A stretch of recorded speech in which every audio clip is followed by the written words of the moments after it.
We are now recording. Okay, go back to screen, start broadcast.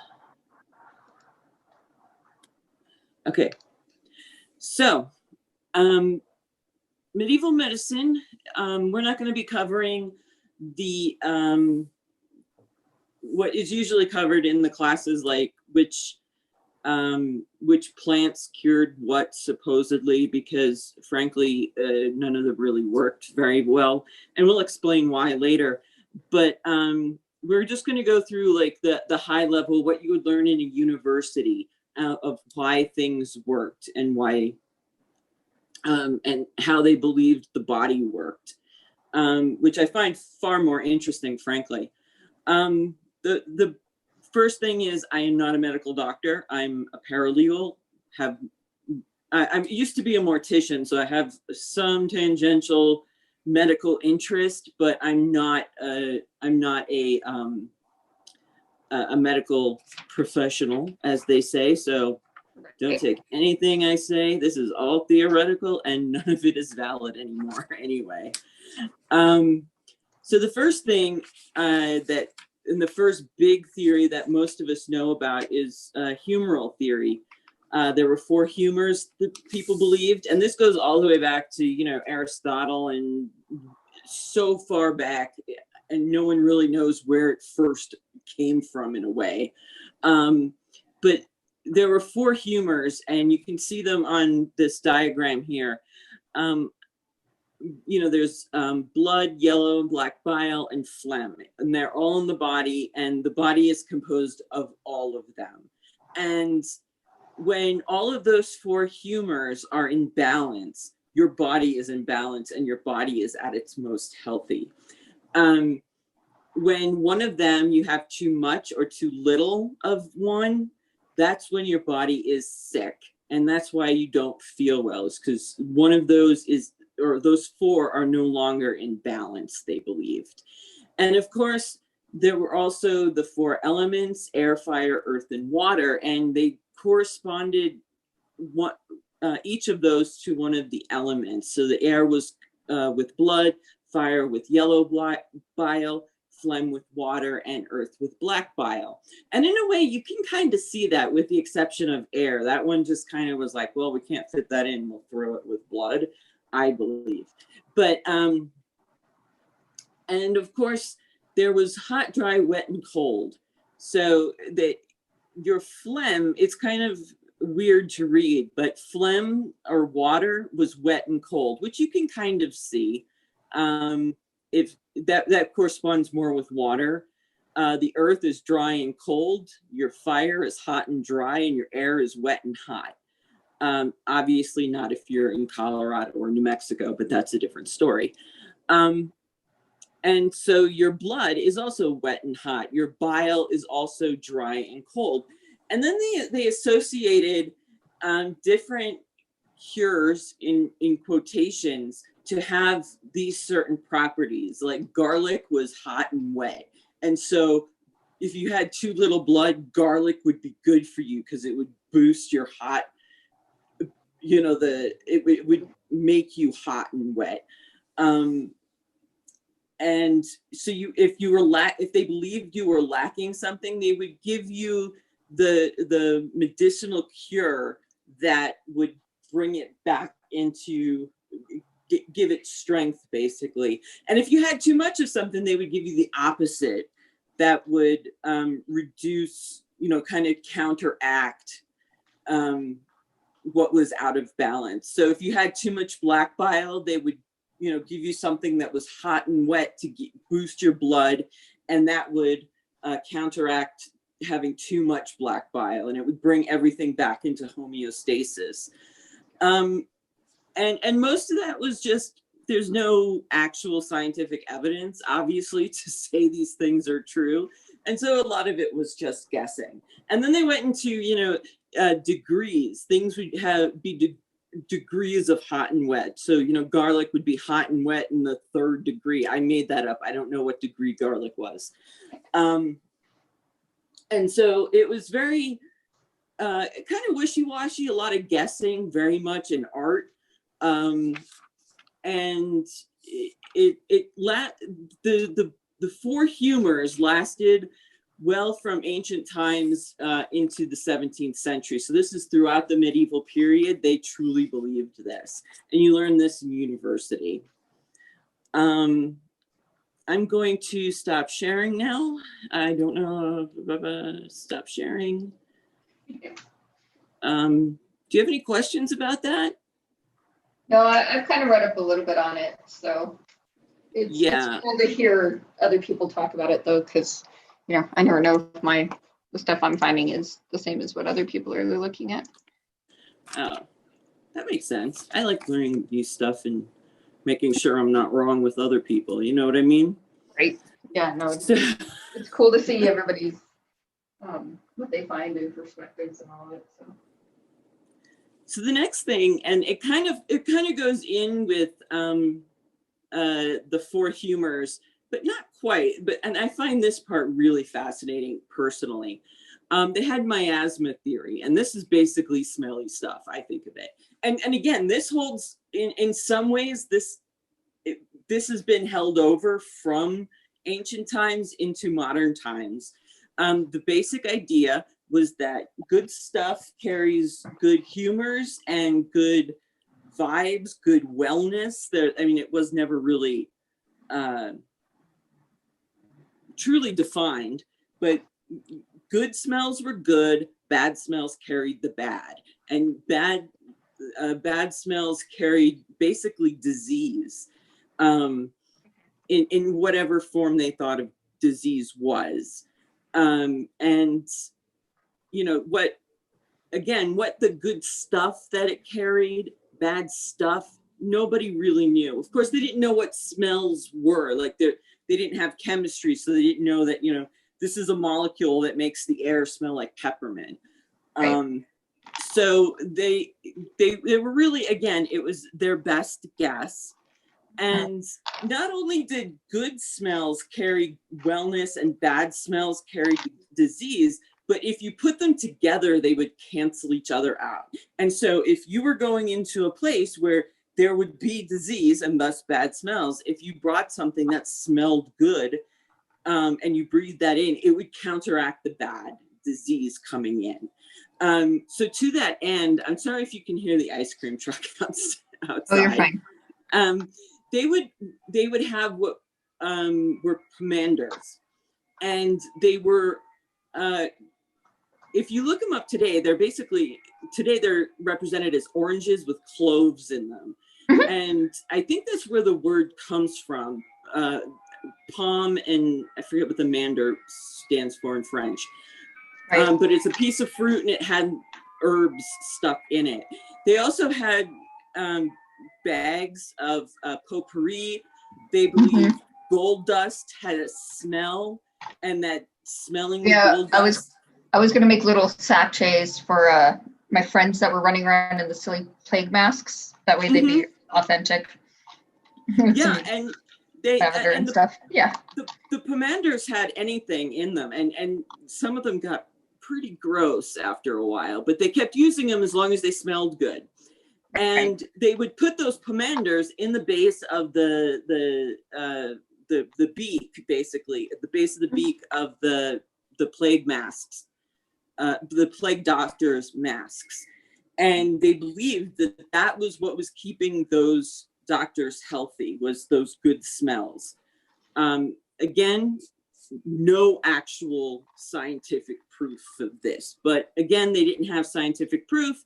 They were trying. Right. We also, again, we kind of have this idea that floats through to modern times. We burn candles because it smells nice. Aromatherapy is basically miasma theory. And in churches, we still burn incense, and that was to get the bad spirits out of our churches. And so it still lives with us today. The basic of miasma theory, and miasma oils and everything. Yeah. It never really died out. but it was very big and at its height during the medieval period. And again, it stood until we had chemistry and we had modern medicine to prove it to be wrong. Right. So the medical doctors of the time, when you went to university, you learned there were two schools of thought. One was Hippocrates, from which we take the Hippocratic Oath, and the other was Galen. And I just wanted to talk a little bit about those for a bit. Hippocrates was a person, but he set up a school in Greece, and I think it was Greece. Yeah. And anyway, I tend to second guess myself when I'm teaching because I get nervous. Right. Yeah, if you don't have it sitting right there in front of you, you're like, hold my. Right? Like, because Hippocrates is totally a Roman name, right? Right, you think. Yeah, I'm sorry. We're fine. So Hippocrates set up a school. And he had hundreds of students, I believe, after a while. And what they would do is they basically did case studies. They would have a student they would have a patient, not a student. And they would see a patient had X, Y, and Z symptoms. And then they would say, okay, for this set of symptoms, I prescribed ABC. And if ABC worked, they wrote that down. If ABC didn't work, they wrote that down. And then they compiled basically this database of what could work and what wouldn't work. And students, well throughout the Middle Ages, went and studied these case studies and tried to find, well, my patient has these similar symptoms. Maybe I'll try, lettuce and licorice, and which was a cure for certain things. Right. I'm going to try lettuce and licorice on my guy. Maybe it'll work. Again, desperate times in a way.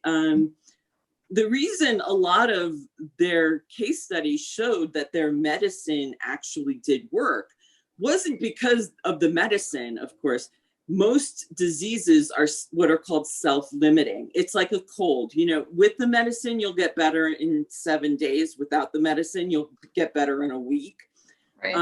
The virus or the bacteria just has no more use for the host. It dies out or the host kills it. And hopefully, from the point of view of the virus or bacteria, it has spread to a new host and is living there. Right. So most diseases, we're going to get better anyway. Kind of like the flu, even now, the best we can hope for is to alleviate the symptoms of the disease, not actually cure the flu. And so a lot of things back then they were hoping to alleviate the symptoms, which they mistook for curing the patient. And so a lot of this stuff, yeah, they said it worked, but it really didn't. Right. And there was always, there's always the, if you alleviate some of the symptoms, it can help your body heal faster. Absolutely. Like, you can breathe. Right. Things like that. But it's not an actual cure. Yeah, definitely. Exactly. Yeah. If you can make yourself feel better, great, but you're still going to have the cancer if that's the disease. Right. And some say he founded humoral theory, but goodness knows. Right. Galen was the other person for whom medical students had a reverence that will never be replicated again. I mean, he was the Jesus of the medical field in the medieval period. Galen was actually a Greek who lived in Rome, and he goes by a couple different names around 2,000 years ago, and he did anatomical studies. Now, unfortunately, anatomical studies were banned at the time on humans. So he did anatomical studies. He did dissections and vivisections. Dissections are when you cut up a body when it's dead. Vivisection is when you cut up a body and it's still living. And he did a lot of vivisections. I'm not even going to describe them because they are absolutely terrible to discuss. Right. So he did a lot of vivisection and dissection on people when he could. And he did do some people illegally, but he did them on dogs, cats, apes, pigs, sheep, and goats. And he made a really, he made a bad leap of faith, of logic, if you will. He assumed that if you found an organ in a certain place in most of these animals, you would also find it in a human. And it would be in sort of the same place if you just took the animal and stood it upright. Right. And you can see how that goes wrong. He believed that the stomach had more than one chamber in a human. Obviously, it does not, but in a goat and a pig, and not a pig, in cows, he also studied them. They obviously have more chambers in their stomachs. And so he just said, well, so do we. A lot of the organs he did accurately say that people had were thought to be in completely the wrong place. And so he made a lot of errors, and medical students, because they also didn't do dissection, also made the same errors that Galen did. And they were basing their surgical techniques and their medicinal cures on things that, if they felt a particular organ was swollen in the body, they would assume, well, it's not the liver, that's the kidney, but it wasn't. And so they couldn't even get it right in that respect, because they didn't know where organs were within the human body, although they were really well versed in where they were in different animals. And his drawings and his suppositions really took off. I mean, the people in the Middle Ages, the doctors, revered him and took his word for gospel, to the point when they started doing dissection and they started looking in human bodies. They didn't say, oh, wait, Galen was wrong. They thought, wait, this dead guy is the one that's wrong, and he must be, a genetic outcast or outlier. He must be the one that was born wrong, not Galen, the guy that's dead. They went out of their way to come up with the most illogical, crazy reasons as to why Galen did not accurately show what was consistently coming up within the human bodies they dissected. It was fascinating. If you can read some of them have been published. They're fascinating. But he did come up with some interesting and accurate discoveries. One, he discovered that blood flowed through veins and arteries. Now, he did not understand that they were circulating and it was a closed system that went throughout your body. He believed that your body produced blood, and I am not making this up. He believed it somehow went out of your fingers and your toes. And so someone had figured out that the human body would have to come up with, I think it was 2,000 liters of blood a day for that to actually happen. Right. But he didn't understand. I mean, it just magically disappeared out of, because the vessels, as far as he saw, ended at your body. They didn't understand that capillaries drew the blood back to the heart, right, and to the lungs. It was fascinating, but he didn't realize that blood flowed through the veins in arteries in some fashion. That makes leaching way more understandable. It does. It makes leaching completely understandable, and bleeding. I mean, you're going to lose it anyway, right? Yeah, so you might as well get rid of the bad stuff and you'll just make some good stuff and it'll be exactly, fine. Exactly. What was the other thing? Oh, I won't tell you how he figured this out. Again, disgusting. But he figured out that the larynx was the organ that created sound. And that's what allowed us to talk. That completely accurate. Now his version of the human body was really, like I said, completely not questioned until Andreas Vesalius came on the scene. And he was born in 1514 and he died in 1564. Okay. And at this point, dissection wasn't illegal. It was frowned upon. It was thought to be a desecration of the body. And so you could only do dissections on criminals and basically volunteers who volunteered their body. Nobody did. Right.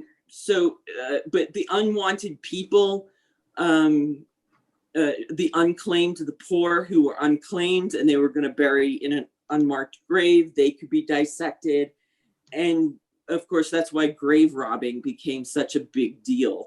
But he did very precise, very accurate dissections. And he went through the body piece by piece by piece, realized that Galen was wrong, had a huge fight with the medical establishment to say that Galen was wrong. And he had an anatomical artist named, I can't pronounce his name very well, and I've lost it. Johannes Operinus, Oporinus,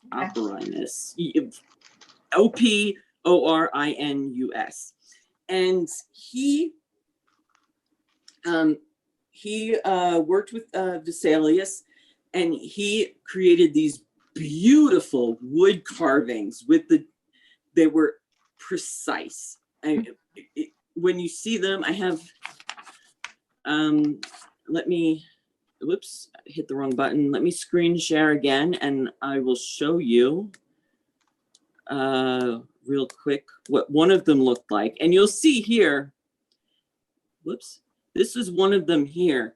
And he shows that a lot of the wood carvings showed a man hanging from a gibbet or in a situation that would show that these are people that he legally obtained to be dissected, just to keep things on the up and up. But you can see how detailed they are. This one shows the musculature and the rib cage here. And he really went through, and it also shows the ligaments and the tendons and the bones and the arms. And a lot of them, unfortunately, showed the flayed skin, that as if the skin had been flayed and it was just hanging off of him. That's what you see here on the, that's what you see here hanging off the arms. Right. But the wood, so cool. Yeah. And if you look up his wood carvings, a lot of them weren't appropriate to be shown. So I didn't, obviously. And so he went through, and he's the first person actually to name a lot of the body parts that we have now, we still use in effect. You know, obviously arms and legs and head, those had been named forever. Certain body parts that they could see in animals and they assumed humans had. If the human had them, they gave them the same names that they had given to the part in the animal. Right. But there were a lot of body parts that nobody really knew existed. All the bones in the ears didn't have names. The organs inside the head, like the sinuses, really didn't have a name yet. The parts of the heart weren't given names yet. And so things that have body parts, if you take medical terminology, the body parts that have Latin names are most likely to have been named by Vesalius. So the vena cava, for example, or cava vena, they, you know, the big aorta is, it's a Latin term, and he's the one who named it. And so he was very influential, and he still throughout his lifetime had to fight against charges that he was wrong and not Galen. Obviously, as more people were dissected, and he did a lot of, the way he changed public perceptions was against charges that it was the body that he was dissecting was wrong, not Galen. Was he did a lot of public dissections with as many people and as many bodies as he could. And he showed that this wasn't a one-off, a genetic reject. This was time and time and time again, the liver is in this spot, regardless of who you are. If you're old, the heart looks like this. If you're young, the heart looks like that. And he kind of started saying organs change as we get older, which was also a new idea. In medieval times, people believed God created humans and we were perfect, and our bodies inside really didn't change that much because, why would God do that? And he proved that bodies and organs inside of us did change as we get older. This is Lady Mathilde. She'll be joining us. Yeah, so some of my beagle is underneath my bed at the moment, so she decided she didn't feel like being part of the class anymore. My favorite books are by Susanna Gregory, actually, and sorry about her butt. That was rude. I don't care. I love cats. You're all Me good too. But she's the one who got me interested in this subject because she has a series of 24 books. She's still writing them. The characters are Matthew Bartholomew and Brother Michael, and they go around solving mysteries. But Brother Michael Matthew Bartholomew is a physician, and he shows, they talk in these terms, and they really got me interested in looking all this stuff up to see if it was right or wrong and learning about this stuff. And this is Lady Mathilde, who is Matthew Bartholomew's love interest in the book. So I also have a Bartholomew and a Brother Michael as well. They're all siblings. So just so you know, this is how I got interested in it. I started with the apothecary type stuff and kind of delved down the rabbit hole that way. And the essential oils. Like I said, I used to be a mortician, so that it kind of all fed in together. Oh, yeah. I'm sorry, you're saying rabbit holes? Right, all the rabbit holes. No, basically it was my mom always used the essential oils for stuff, for different reasons and everything. And then it was doing a little bit more research on them to see why they worked. And then I got into the SCA, and of course those all tie together really well. Yes. I make my own lotions and I make my own lip balms, and it's always cool to discover people used it for this reason way back when and how it's changed over the years. Yes, and I love smelly stuff. I love, I love the idea of, aromatherapy. I don't believe any of it. It's a personal opinion. Well, not really. I believe in science. But I believe that to know where you came from is more important in some ways. And so that's really, it kicks into my interest of the history behind even the sciences, because I'm also an engineer. I like knowing how Newton came up with his stuff. I think it's important, Oh yeah. So when I was figuring out what I wanted to be when I grew up, I'm still figuring that out, but I'm only 41. I'm 45 and I've had 3 different careers already. Right. Well, I originally looked at either lab technician, because that stuff always interested me, or IT. I ended up going into IT eventually. But it still interests me. And so, all this kind of stuff is so cool, and like seeing how the body works and what works this way or that way and why people think it works. And no, I agree that just aromatherapy does not work, but I have seen some studies that seem to say, the oil can kill, is still like an antiseptic type of oil. But, sure, and some things are antiseptic. Honey is a huge antiseptic. They used it way back to when they were mummifying bodies. Oh yeah. But honey alone isn't going to cure your strep throat. It's not nearly as effective as a modern antibiotic. Exactly. And in some ways, it'll be more hurtful because it will kill the weak, but I'm going to call them biotics. They're going to kill the weak bacteria, but keep the strong to keep thriving and make it worse. And so in some ways, it's actually a bit more dangerous. Oh, yeah. Yeah, people need to, I am a full believer of, if I am sick and it's something that I know needs antibiotics, I'm going to go get antibiotics for it. I'm not going to try and treat it at home. That's just fun. But yeah, and I get a little frustrated. I used to run marathons, and I had a running partner. She tore her ACL, and she went to a homeopathic medicine doctor, and he gave her like a poultice of peppermint or something to put on her knee.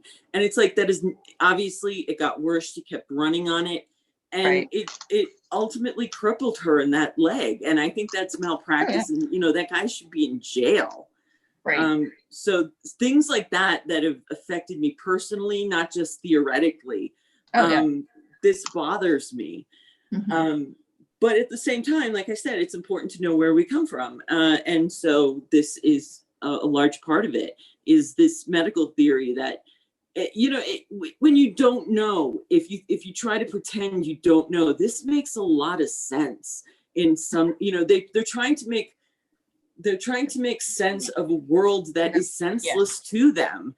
And when you have a group of people whose answer is it's in God's hands, that's not an acceptable answer to certain people. And this is what they came up with. Not that it makes much more sense to us today, but back then it gave them great comfort. And also there's the placebo effect. Not only are most illnesses self-limiting, but you have this placebo effect where you believe you're doing something and it's going to work. And so it does.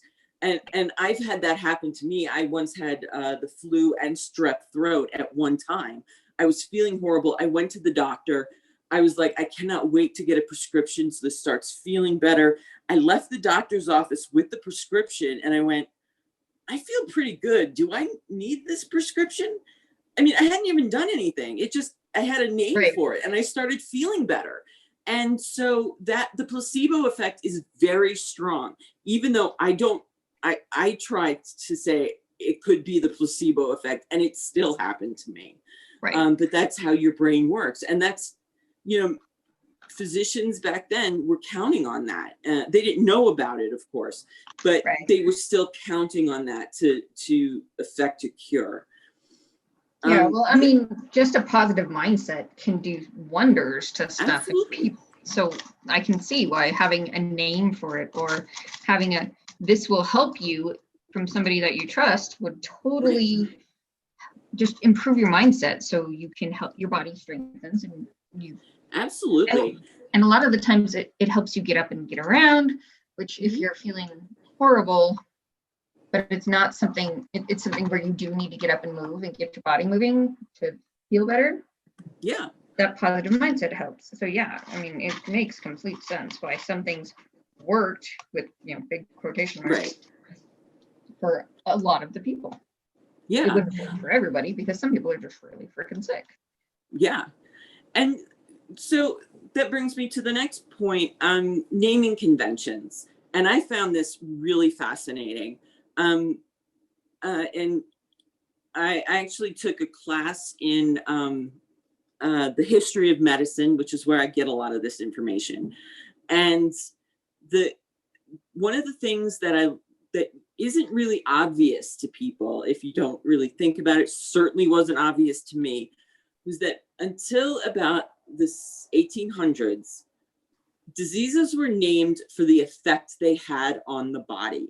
And you think about it, it wasn't cancer, it was a wasting sickness. Your body wasted away with the cancer. You didn't have epilepsy, you had the falling sickness.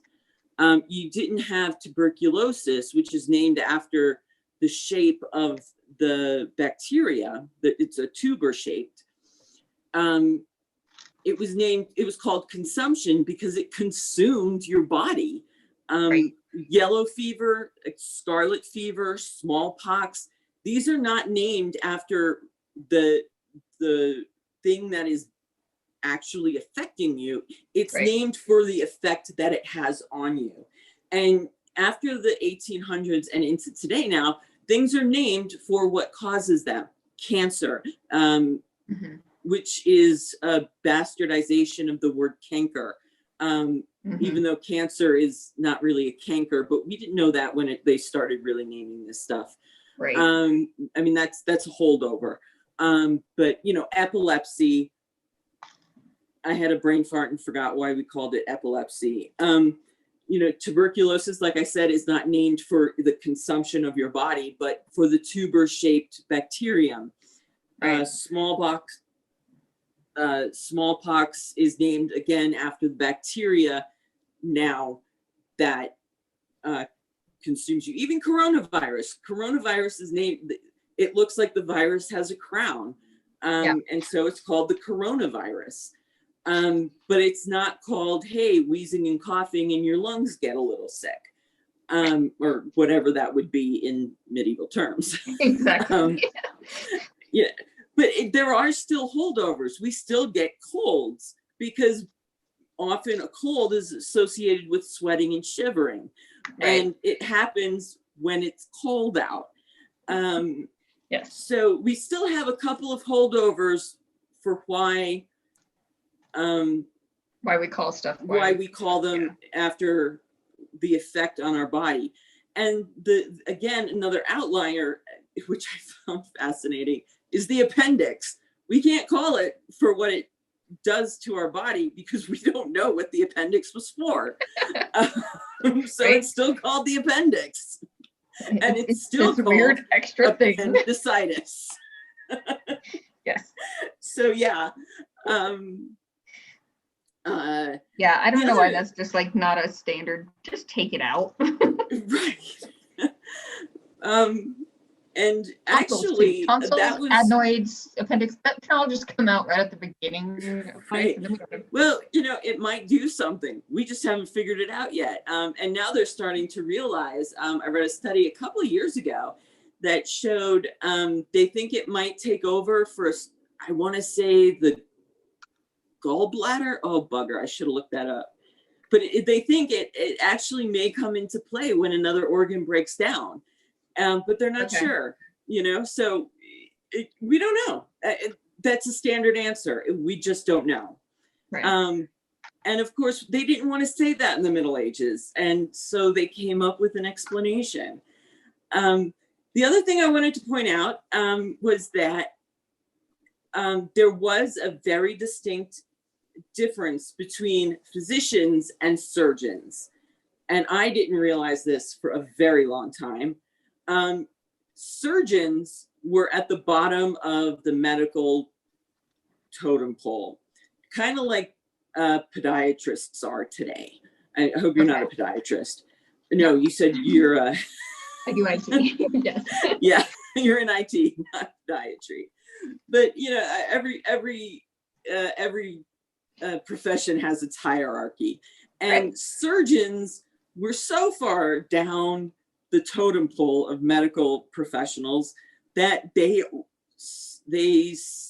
also served as barbers, hence the barber surgeon. And notice surgeon isn't the first word in that phrase. Right. That makes so much sense. Yeah. They both had to do with knives. Mm-hmm. Obviously, you cut hair and you cut into the human body, and they didn't always wash the knives before they, you know, when they switched over, because that was icky. You know, cleaning your knives was considered icky. So was washing your hands. I was going to say some of the water back then was not clean. So yeah. Well, I used to work with a woman whose grandfather came from England, and he was the man. I forget his name. He came and he was the one who figured out that you should wash your hands between autopsies and giving birth or attending births. And he went across the United States from England, you know, explaining why you should wash your hands between each procedure. And he was met with a lot of resistance. Europe grabbed onto this idea that you should wash your hands. Right. But for some reason in the United States, people hated the idea. No, I can't even imagine why now, but again, you know, Right. it's hard to, your mind once blown can't be unblown. Yeah. So, what was I saying? Oh, so barber surgeons and people who did surgery, they didn't go to university. They didn't have a working knowledge, say, of humoral theory or miasma theory. They worked on battlefields. Their knowledge was passed down from father to son, and it was improved on the battlefield if it could be improved. There was a lot of actual experimentation in the surgical field because they had a bad reputation. A lot of their patients died not from the surgery, but from the infection afterwards, as everybody knows now. Right. So they actually did experiment as much as they could in the time that they had while the patient is squirming on the table. Right. And they had a better grasp of the human body than a lot of physicians did. And yet they were obviously paid less. They were looked down upon. And they were the physician that the poor people called for when they couldn't afford a physician. The physicians went to university. They got this, they were often not, they often had no idea what the human body looked like inside. They didn't even attend births. They didn't want to get their hands dirty. Getting blood on your hands was considered a bad sign for a physician. So even bloodletting was left to the surgeons. And so on TV, when you see a physician doing bloodletting or leeching or anything, you know it's completely BS. Right. But literally, it was considered bad form for a physician to have anything to do with blood. Urine, on the other hand, was considered a great honor. So if you look at the medieval symbol for physicians that they hung on their shingle, if you will, it's a man looking at urine through a flask. They felt the urine could help you diagnose any number of illnesses, and some of them are again perfectly valid. If you have an infection that's really bad, pus will come out of you in your urine, and you can see it in flask. It's kind of gross, but so some of the things were legit, of course, and most of it was completely bogus. But to take a urine sample and examine it, they would taste it, smell it, rub it on the ground and see if ants would be attracted to it. But if it tasted like sugar, then the patient had diabetes because the sugar wasn't being taken up by the insulin. They didn't know that, but something was definitely wrong if your urine tasted like sugar and you were going to die soon. So in some respects, it was, so they didn't know how to fix it. Right. In some respects, that was a valid way of diagnosing things. Of course, we have better ways now, but again, it's still, we still do urinalysis today. So there is some validity to it. But the urinalysis was a great source of honor to the physician. If you had a broken leg, urinalysis. So that's one of the ways that you can tell whether a person was a physician or a surgeon, but the two never mingled. And then you had childbirth, which was attended by other women and midwives. And again, since not only surgeons, but monks and nuns, the Catholic Church forbid touching blood of their apostles or disciples, if you will. Right. They could not attend childbirth. And so that was also one of the reasons why so many women died in childbirth. They didn't study it. They didn't care about it. They didn't attend it. There were physicians who had never seen a birth in their entire lives, which seems kind of criminal now in a way. they didn't know how to stop the bleeding. They didn't know what the afterbirth was for, or the placenta. They didn't have a clue, and they didn't care, because women, Right. It was a big deal when physicians started actually studying women and their reproductive system. And that's why it was such a big thing. They were like, oh, it's their reproductive system making them crazy. Take it out, and we had mass hysterectomy. And so, like, best thing that I ever did in my life, but whatever. Right. It has its place again, but I had 2 kids first, but at that point it was trying to kill me. So I was like, please take it out. I'm done with it. Exactly. And but the idea was that, women are so emotional, men are not. What is the difference between the two? Women have ovaries. Take them out, they will be less emotional. And that's why when the word hysteria comes from the word hysterectomy, they believed it would calm hysteria. That doesn't even make sense today. And again, mind blown, can't be unblown. But they really truly believed it. And it pervades today, where they know a great deal about male infertility. They do not know anything really. And I can say this, I went through infertility treatments. They don't know anything about female infertility. They will be the first to tell you. They will take your money and then tell you, of course. Right. I had PCOS and endometriosis, and they're like, you shouldn't have both of those. I was like, well, I do. So, and the two things to fix it conflict with each other. So what are we gonna do? Well, this one's worse than the other. So you're gonna deal with that one. Oh, great. Yeah, they really hadn't started, that women weren't allowed into clinical trials of medicine until about, I think, 10, 15 years ago. And they did it because women's hormones might get in the way, as though men don't have hormones. Right. They have the same hormones as us. They're just in different percentages. Right. But the idea that women, in society, women were disposable in medieval times, and medicine truly reflected that. Men were way more studied when study happened. They are still more studied. Like, there is definitely a cure for male pattern baldness, but you have PCOS, you're on your own, right? Right. So things in some ways haven't changed. Obviously, things have changed. We have germ theory now, which we're learning a lot of people don't understand today. Right. Wash your hands. Unfortunately. And again, we don't know that germ theory is really what causes disease. It is a theory.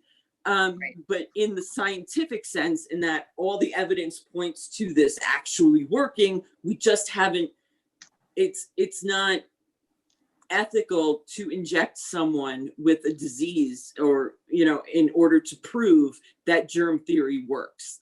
But all the evidence points to it. And so we accept it, kind of like the gravity is a theory. But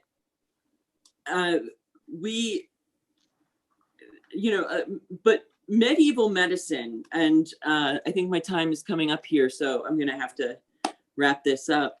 Medieval medicine, in short, was not really scientifically based, mostly because they didn't have tools to do scientific studies. I mean, they didn't have, thermometers, clocks, anything really. Yeah, microscope. They didn't even have, they had a scalpel and, whiskey. They didn't even know how to distill alcohol to properly sterilize stuff or anything. Right. Else. They did their best, and a lot of it really stems from the fact that they were trying to make sense of a world that didn't make sense. And they didn't know where to look. They didn't know where to start. And you know, it worked.